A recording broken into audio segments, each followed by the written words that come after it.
Selamat datang di channel Pemuja Malam. Jangan lupa like, share, and subscribe ya. Terima kasih. Chapter 40. Operasi. Tanpa sadar, Emily berdiri mengalungkan tangan pada tengkuk Bastian. Seperti tersihir, Emily pasrah, lagipun Emily wanita yang open-minded. Sejenak, keduanya melerai pertikaian bibir mereka dan saling menatap satu sama lain dari jarak yang sangat dekat. Embusan nafas saling bertabrakan, sahut menyahut, gemuruhnya menggelora. Jadi, kau mau menjadikan aku wanitamu, Bas? Tidak, geleng Bastian. Pernah ia dekat dengan banyak wanita, tapi bersama Emily rain rasa getarannya. Lalu, apa ini? Sergah Emily. Meski menikmati pertempuran bibirnya barusan, Emily seolah menyangka Bastian bukan lawannya jika urusan percintaan. Bagaimana kalau ternyata aku jatuh cinta pada gadis yang aku renggut keperawanannya 5 tahun yang lalu? Ucap Bastian. Emily tersenyum miring. Berapa gadis yang kau rayu dengan kata-kata ini? Hanya kau, salah Bastian pasti. Aku tidak percaya. Emily menggeleng sambil melerai wajah mereka, namun Bastian semakin merangsek dan merekam tubuhnya pada permukaan dinding. Awal bertemu denganmu, aku akui, aku hanya tertarik pada tubuhmu. Kita melakukannya dan mulai malam itu, aku selalu teringat tentangmu. Sentuhanmu, kecupanmu, semuanya. Dulu setelah kita selesai, sengaja aku pindahkan kau ke kamar hotel. Tapi kemudian bos memanggilku untuk pekerjaan penting. Malamnya aku mendatangimu lagi dan kau sudah tidak ada. Untuk apa aku menunggu lelaki yang membuatku hancur? Tentu saja aku mau bertanggung jawab, sergah Bastian ketus. Tapi 1 bulan kemudian kau tersenyum bersama bosku. Saat itu kau sangat cantik dan aku sakit, tapi bagaimana lagi? Kau tampak bahagia dan bos juga sama. Aku tidak tega merusaknya. Meskipun pada kenyataannya aku tidak pernah rela. Kamu pikir aku percaya? Sanggah Emily. Seberapapun tangannya mencoba lepas, Bastian terus mengunggungnya. Lalu untuk apa aku menyimpan gelang kakimu selama ini? Jelas Bastian yang masuk akal. Bastian punya banyak kekasih, menyimpan kenangan bersama wanita sangat tidak mungkin. Awal sekali Nyonya Muda menyamar menjadi kau. Aku adalah orang pertama yang tahu bahwa dia bukanlah dirimu. Aku hafal sekali bagaimana bentuk tubuhmu. Aku hafal sekali bagaimana suaramu. Bas, aku hanya bisa berfantasi dengan video yang aku simpan sendiri. Itu menyebalkan. Bastian frustasi. Bas, Emily menggeleng. Aku menyayangimu, Emily.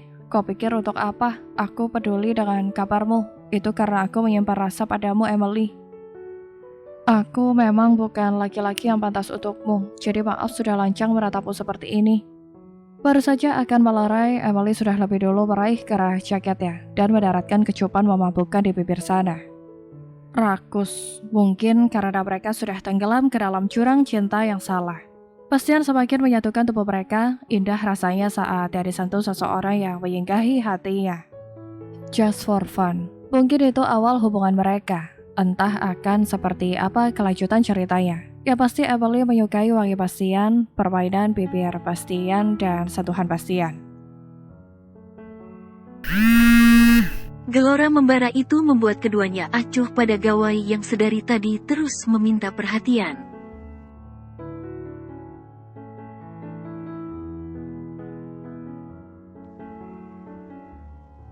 Dokter, biar aku masuk. Raiden berwajah gusar menyalip langkah dokter yang akan menangani persalinan istrinya.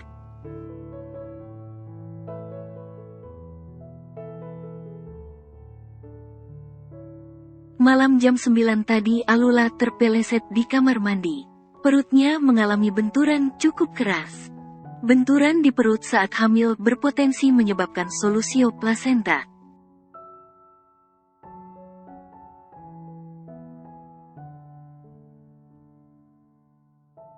Kondisi ini ditandai dengan plasenta yang terlepas sebagian atau seluruhnya dari dinding rahim yang membahayakan ibu dan janin.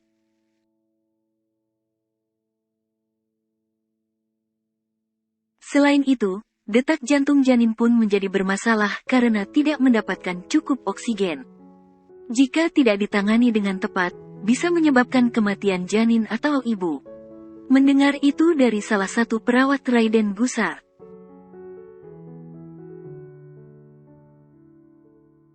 Untungnya ini terjadi di kehamilan trimester ketiga.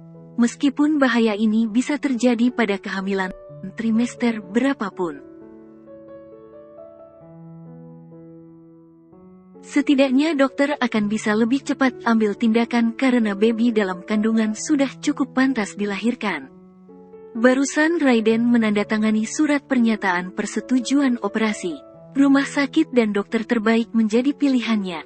Berharap Alula dan putranya akan baik-baik saja.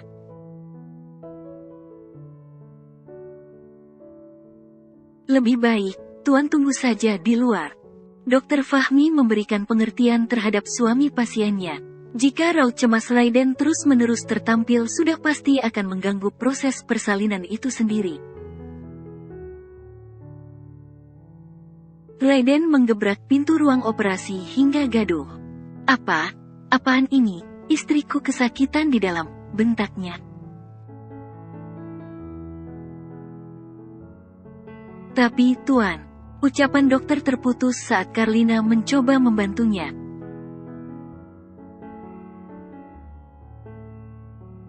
Raiden, dokter benar, lebih baik kita tunggu saja di luar. Gimana sama Lula, Bu? Dia pasti ketakutan di dalam tanpaku. Lirihnya. Lula pemberani Raiden, sambung Karlina dan Abimanyu menepuk pundak putranya berusaha menguatkan. Raiden mundur kemudian dokter masuk dan menutup pintu ruangan operasi. Abimanyu dan Karlina duduk sementara Raiden berjalan warawiri menorehkan kecemasan di wajah tampannya.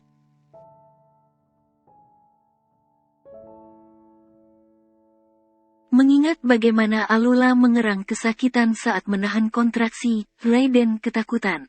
Baru sebentar mereka bersama jangan sampai terjadi hal yang tidak.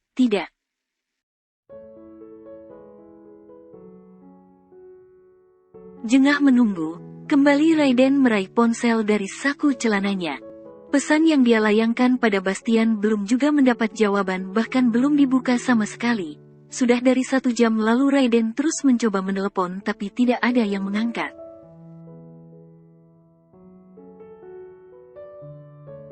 Di saat begini, seharusnya Bastian ada untuk memberikan ketenangan seperti biasanya tapi kali ini Bastian entah kemana.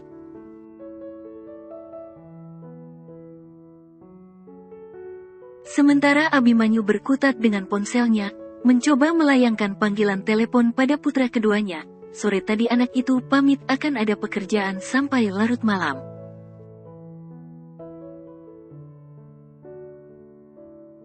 Bukan Abi jika tidak khawatir pada putra-putrinya.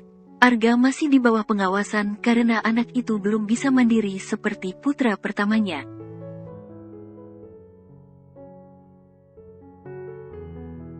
Hanya gemar berkumpul dan bermain, main dengan teman urakan. Tepatnya pukul 1 dini hari, pada ruangan dugem elit berlampu warna-warni, tempat dugem yang bukan hanya untuk mabuk tapi juga diperuntukkan bagi mereka yang suka bermain game.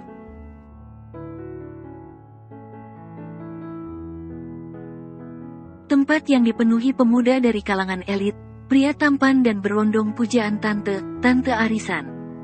Arga Mas Andaru, kini tengah duduk bersandar pada sofa empuk, lampu temaram menyamar ketampanannya dan musik remix terdengar bertalu-talu memanjakan telinga.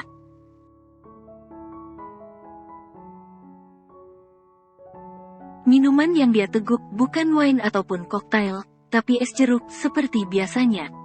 Semua temannya hafal, dan Arga tak pernah malu melakukan hal itu.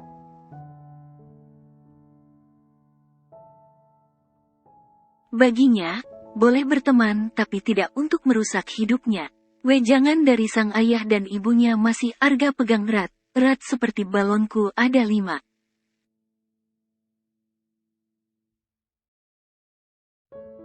Satu perempuan dan laki duduk di sisinya. Mereka sepasang kekasih yang berbeda usia. Meta nama wanita yang bergelayut pada dada bidang boy sang Arjuna buaya. Boy, temanmu itu, kenapa tidak minum dan tidak pernah bersama wanita? Meta berteriak hingga Arga juga mendengarnya.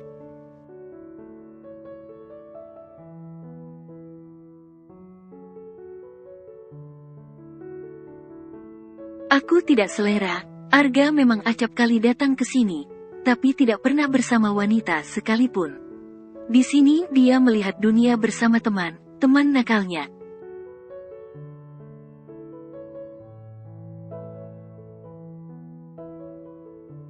Untuk tidak mencoreng nama baik keluarga, Arga memilih menyembunyikan identitasnya. Tidak ada yang tahu Arga anak bangsawan.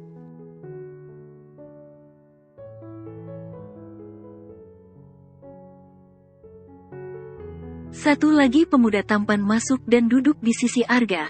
Dia Dimas, salah satu pemuda idola di klub malam ini. Lo beneran gak mau lihat tante baru di klub ini? Seksi cuy. Ujarnya menepuk paha Arga.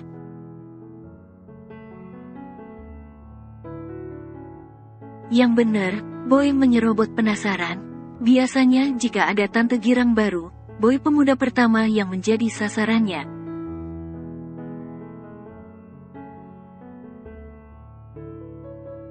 Sudah ada aku ya, Meta menjewer telinga kekasihnya dengan geram.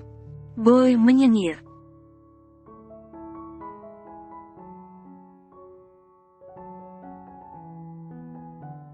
Iya sayang, aku cuma mau nawarin buat Arga. Kilahnya, Arganya mau enggak? Sambar Dimas kembali serius menatap Arga.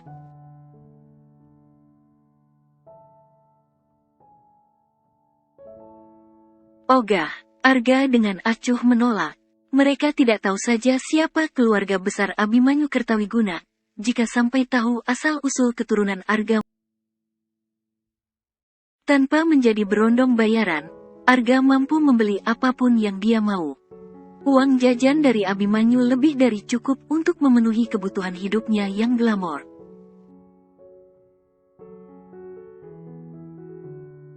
Serius lo? Hah, tuh tante. Tante bohai banget, apalagi dia bisa kasih duit 100 juta semalam. Mau nyari di mana coba? 100 juta cuma bikin enak wanita kesepian, gak perlu repot-repot. Bujuk Dimas.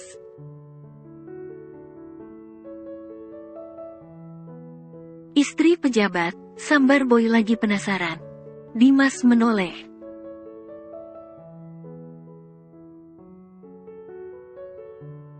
Istri kedua konglomerat, mungkin suaminya sudah nggak bisa goyang lagi makanya kesini cari daun muda. Dia terkekeh geli.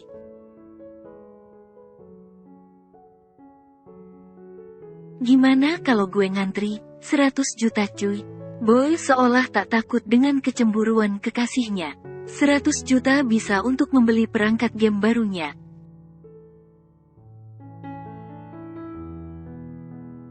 Dimas menggeleng. Jika terus Boy yang menyerobot, nanti lama klan ini sepi perkara tidak ada idola baru yang menyembul ke permukaan.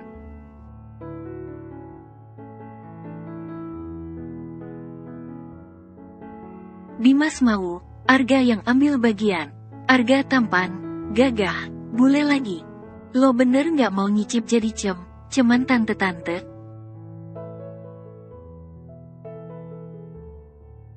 Dimas menunjuk satu wanita cantik yang duduk pada kursi bartender. Tuh lihat bodinya, masih mulus, kayaknya cuma dirawat tapi jarang dibelai.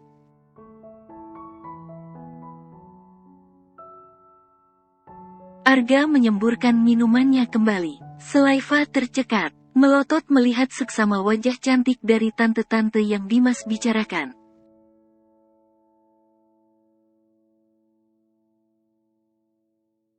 Boy tertawa renyah melihat itu. Baru lihat aja udah kesemsem lo, akhirnya temen gue bukan gay. Arga waras woi, kelakarnya. Nah lo mau kan? Dimas antusias. Arga terdiam, bukan perkara itu, tapi, wanita yang Arga lihat tidak seharusnya berada di sini.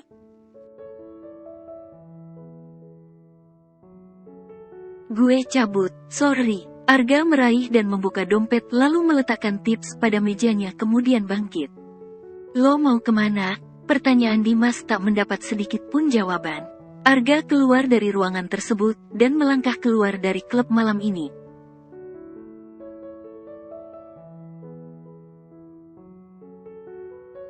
Arga, teriakan Boy pun tak dihiraukan. Hatinya bercelaru, dunia akan geger jika sampai mereka semua tahu siapa tante-tante yang menjajakan diri di klub malam dengan iming-iming. Di atas sofa putih pada rumah kaca, sepasang kekasih tengah dalam perjalanan menuju surga dunia. Deru-dera napas bersahutan, beriringan dengan gerakan naik turun wanita cantik nan seksi itu. Tatapan nakal yang berawal dari kesakitan pun terlukis.